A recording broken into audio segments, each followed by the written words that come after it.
This is where our old house stood. It's not here anymore. It's going to be a big factory instead.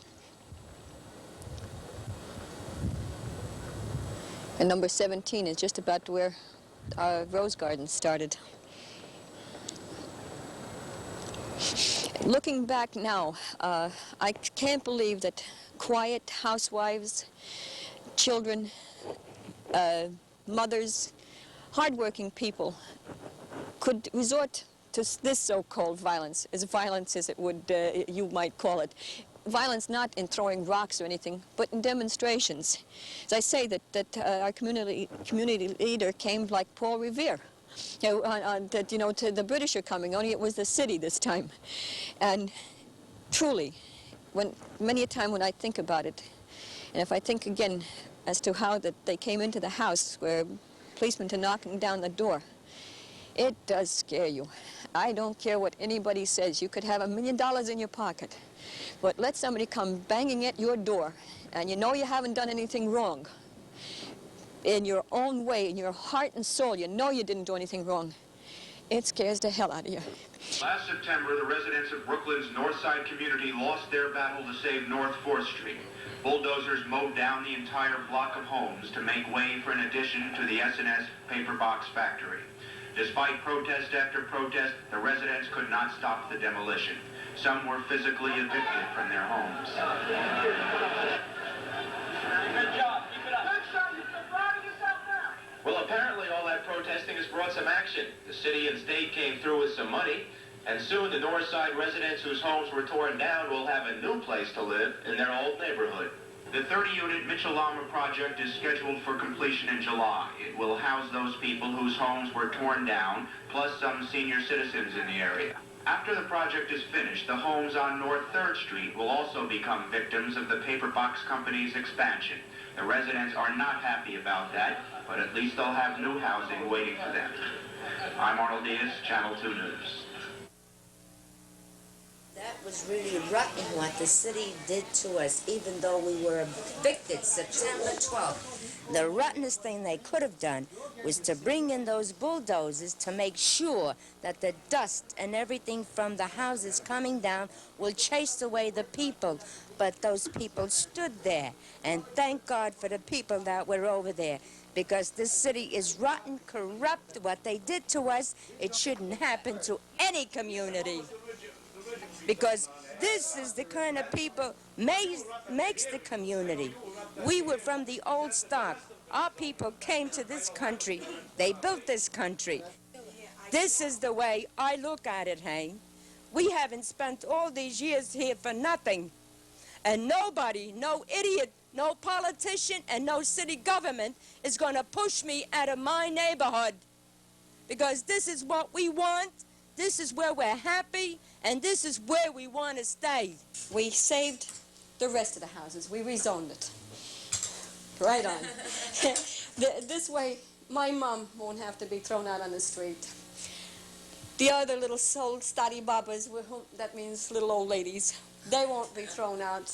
You can see the little old men that when they go to church, or if they stop in for the little beer, once in a while. They won't have to go someplace and maybe in a high-rise building, and how in the name of heavens can he get down the elevator? By the time he gets over to the bar, he's lost his thirst. He doesn't want to be bothered anymore. So that we've done something. We're the ones, the women that got out. We did the posters, we did the protesting, and I think, I don't know how it goes at homes now. I mean, because I haven't got a man in the house here to put me down. I think men are jealous to a certain extent right now, because women took off from work, and as I said, men that could have gone, didn't go, are sort of trying to put us women down. And it's, especially this ethnic group, the Polish and the Russians and the Slavs, man is supposed to be counted.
take my blue suede shoes, but bring back the Kishka.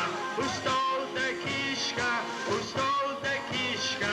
Who stole the Kishka from the butcher shop? Eddie found the Kishka. Birdie found the Kishka. Mikey found the Kishka and hung it on the rack. Hey, we found the Kishka. We found the Kishka.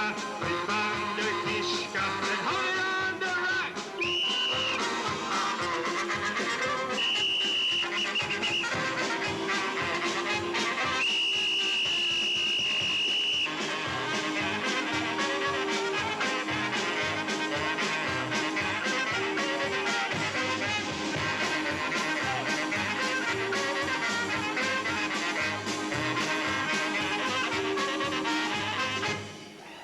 33 years. We're here 33 years exactly. In the same house, yes. There are people in my home 75 years, would you believe it? And they don't want to get out either. It's the neighborhood, it's the people in the neighborhood that you live with.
Kapusta talk to you, yeah, right? Very good kielbasa, yeah? Yeah, we're gonna go in a dance right over. You wanna go dance? Vandaag gaan de Polish dance. Now the Russian dance. I'd love to learn to dance. Yeah. All right, we're gonna go after when we finish it. You want a drink? You want one drink? I had a drink, thank you. Maybe after we finish. It's very nice party, very nice. I like. I hope that we join some other time yet. See? You not could talk Russian. You не понимаешь по-русски? You talk Russian? No, I'm Italian. I like that part. I belong for 2 years already over here. I hope someday we get a, senior citizen building. I hope so. You think so? We get some time? I like to get some of them because we needed something so like that. But we build it, see? With our age, we older one, we got no place to go. We like to have a good time. I like to dance. I like to play cards. See? I like to play poker. Maybe I find a boyfriend even. Paper box isn't as important as human lives. There were people that lived 50. I lived 38 years on the one block. I know other people that have 40 years, some 25 years. And you put down roots very strongly. And certain European countries have this tendency to do that. You have your little Italian neighborhoods. They're there forever. You have Irish neighborhoods. They're forever. The parents raised us in a way to be quiet, dedicated people, obey the laws, and this is the way you were raised. And you felt that, well, this is it. This is the way you are. And the City Hall bit, well, I don't think you'd ever dream of fighting City Hall, but when you find yourself that when they come in and want to take everything from you, something you've worked for all your life, that's like saying to you, well, you've worked, now I want it. This is war. There is just no other word for it. You just don't go and say, well, I've built this up and I've built myself up from nothing, and you're going to come in and tell me you're taking it from me? Well, not quite that easy. I'm not going to hand it to you on a silver platter. And that's when you find out that you can really fight and you find ways. I think people, all in all, they understood our plight. But the point is say, well, the hots are out for us, but you can't fight City Hall. But we fought them. We got the rezoning. We got houses, the cities to build for us. And I think we accomplished by doing all this. Because sitting down and just talking about it, I don't give a can any phases. No matter where you go, you have to have an open discussion. You got to do sometimes something against the law to pay attention to us. And this is what we had to do. We had to take the highest risk by going to the big QE and going, like she went, I didn't go to to the other one, Kosciuszko. But you have to be seen and heard to bring out your plight. But we stopped the traffic on a Kosciuszko Bridge. You know, the overpass that goes right into Queens. And what we didn't know, we weren't in Brooklyn territory. We were in Queens. And we gently got told to walk off the expressway, which we did. And very conveniently, there were patrol cars waiting for us. And we very conveniently got into them and headed down into 94th Precinct, where we got booked and arrested and fingerprinted. That was a thrilling experience. I mean, I never thought I'd come to the day, you know, especially when I call up and I tell my boss I got a headache, I won't be in. Then to call up later on, you know, and have to explain the whole thing. Tell them the time that I called. Oh, I had to laugh because the cop calls me up from 94th Precinct. He says, how do you say to me, Patricia Conyer? I says, yes. Well, she's in a police station. I said, what is she doing in the police station? You know, I knew what was going on. What's she doing in the police station? She says, for walking on blocking up the bridge on Kosciuszko Bridge. I says, I didn't think it was against the law to walk on the bridge. Well, anyway, told me. I said, as long as you got her there, how's everything? She says, all right, she'll be out in a few minutes. I said, do me a favor. I says, will you please bring her down the patrol car? I know she'll be safe.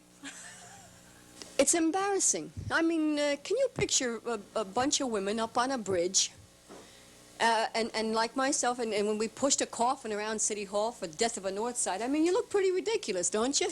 I mean, it would be just like me doing some streaking down Bedford Avenue. It's the same difference. And people don't like to make fools of themselves. I mean, if you come from an area where people are predominantly quiet people, to do something like this is totally alien to your nature. I mean, it's really, you'll fight with your husband, but to go up to fight City Hall, it's kind of hard. I mean, as I said before, that you never know if you're going to say the proper thing. And you mean so well.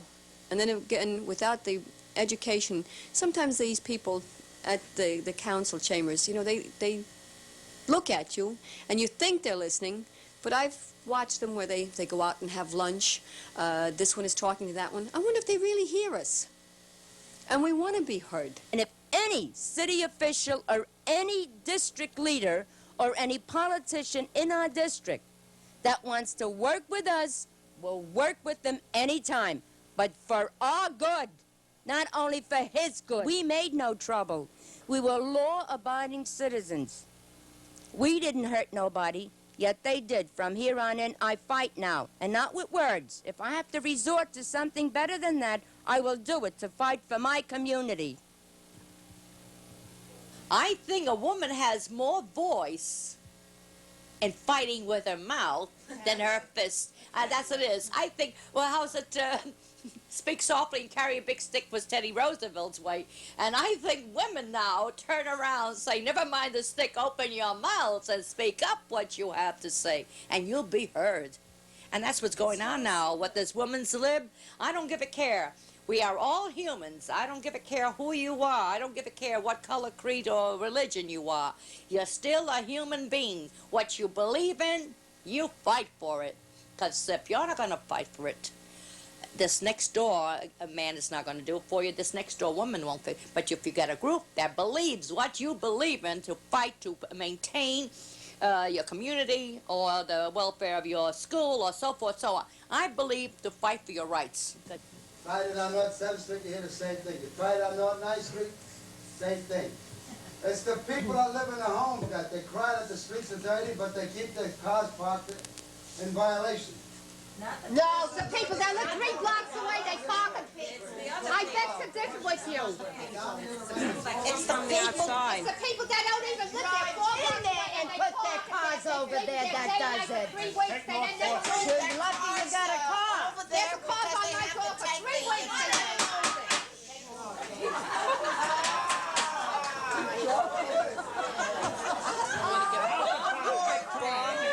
Hey, you can't outbeat us. And you know, all hours of the night. It's Northside, and then And you the keep other guy, calling and Barney, telling, and it always happens. sitting off on And with the sidewalk. trucks going with the motors on all night long, I had enough of this. I'll tell you right now, it's true. They pass right by and they go, oh, S&S, keep on going. Right, excuse me, and nah, this is what they do because I heard it You'll myself. never get no tickets around All here. of a sudden, this was summertime. They'll come and notice and through the loudspeaker here. Anybody got their cars on North 3rd, North 4th, pull away because the cops are coming around. All fixed with So it's S&S. all fixed. All of a sudden you see them running out, getting into the cars and moving around. It'll all never this. work. Listen to myself. And you think it's easy to sleep? Sleep and get up in the morning while he's I out have there to make a motoring living and just like wasting he gas. does. You beg and you plead, but you don't get anywhere. Where? On North Court in front of that dairy, constantly. You know That how many milk times company. I called? On the corner Berry, the milk company. All hours. Forever, As a matter of every fact, there was time. one there 5:30 Tuesday, tonight. I Across just the called street, up 3 parked empty. times. Do you notice any changes, Ann? To yourself. In your mother? Yeah, What kind of changes? she's always busy. You know, she's like she's never home. She was at the meetings. It's the truth. Good. That is the truth. Do you feel your mother feels better about herself? Yeah. She feels, you know, more like she's free, you know. She used to be like all tense and everything. And she's like, you know, fighting like not the kind little old lady you think. Now she's really fighting. The fact is that I think the whole family is backing me up, as this is the reason I am out there fighting. They felt I was the best equipped, I suppose, so they just said, go ahead, Mom, you can do the job, but they're all there behind me. And even she. It's amazing at how many things she's willing to go along with. And she's interested because you don't need to be old or smart. You can see an injustice, even if you're a child. No, I wish, like I said, I had my brains then, what I have now. See, when you're older and you see what's going around you now, then you could sit up and take notice and says, what I should have done, but you didn't have that before. I'm going back 25, 30 years. Now I'm glad for, because women now are getting up and to be noticed. I am a woman, I maintain it, and I want to be respected as a woman.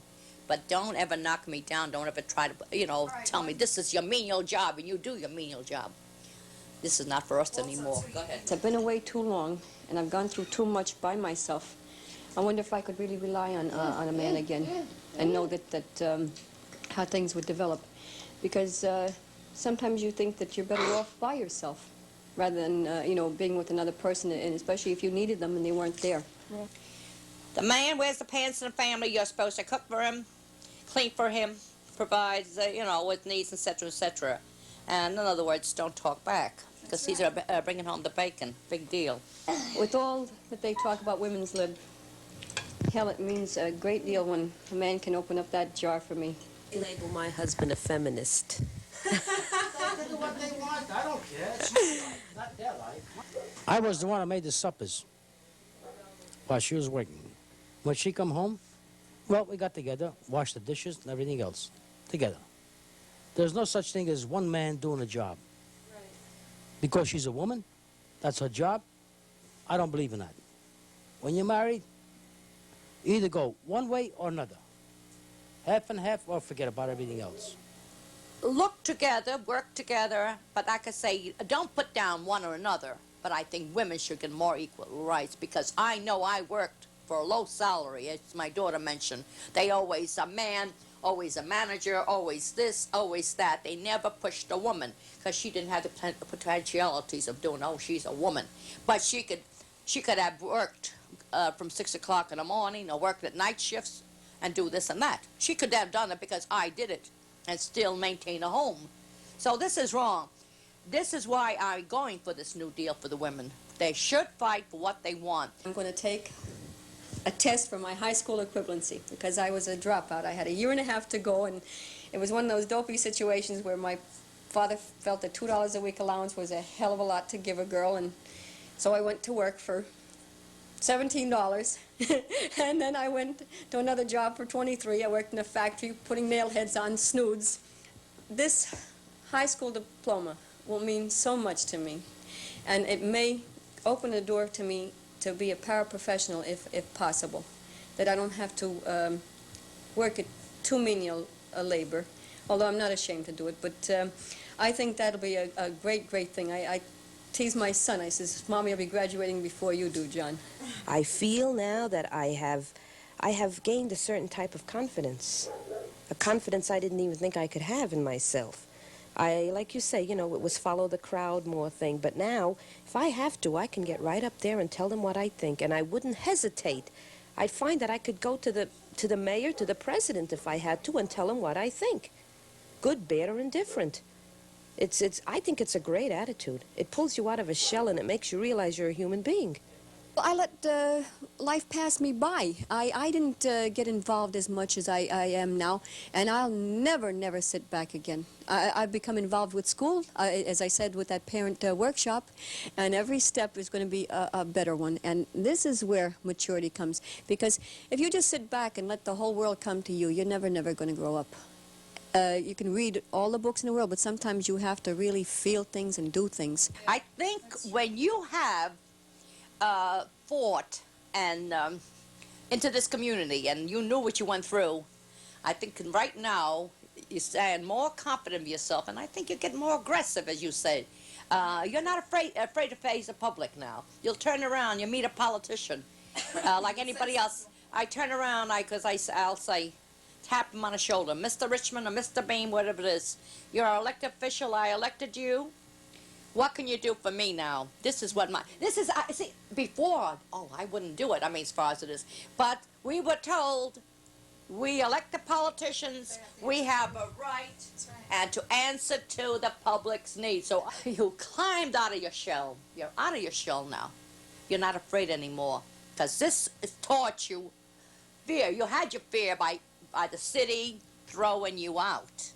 They took the ways and means, they made the laws for you and the regulations of the city charters, whatever it is. They did it without benefiting of the people. Now, benefit me. Before we go any further, we're going to have a little contest between the girls and the boys. The girls and the boys for second. Girls first. Boys and blue. Ready? Girls? Your hearts, your chest. Your hearts, your chest. Your chest. Shake it, baby. The honky tonky and the all right, listen. Everybody played, now they gotta play. You all gotta take the hokey pokey pledge. Put your both hands up in the air like it was a rain. And place them on your knees, like so. And repeat after me. Everybody's got to get on their knees. And like this, like this. And repeat after me. I know in my heart what I have on my mind. That all I possess is just stuck out behind. You put your right foot in, you put your right foot out, your right foot in, and you shake it all about.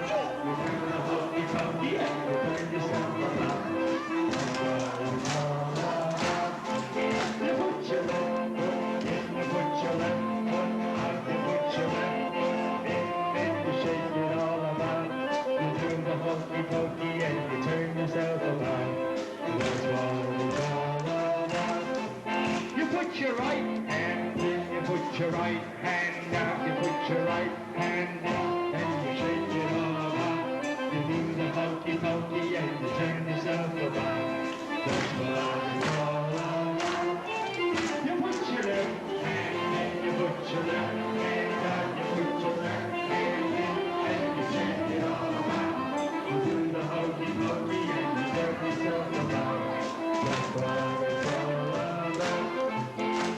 your right ear in. Now set your ear, not your ear. You put your right ear in. Shake it all about. You do the hokey pokey and you turn yourself about. That's what it's all about. You put your left ear in, your left ear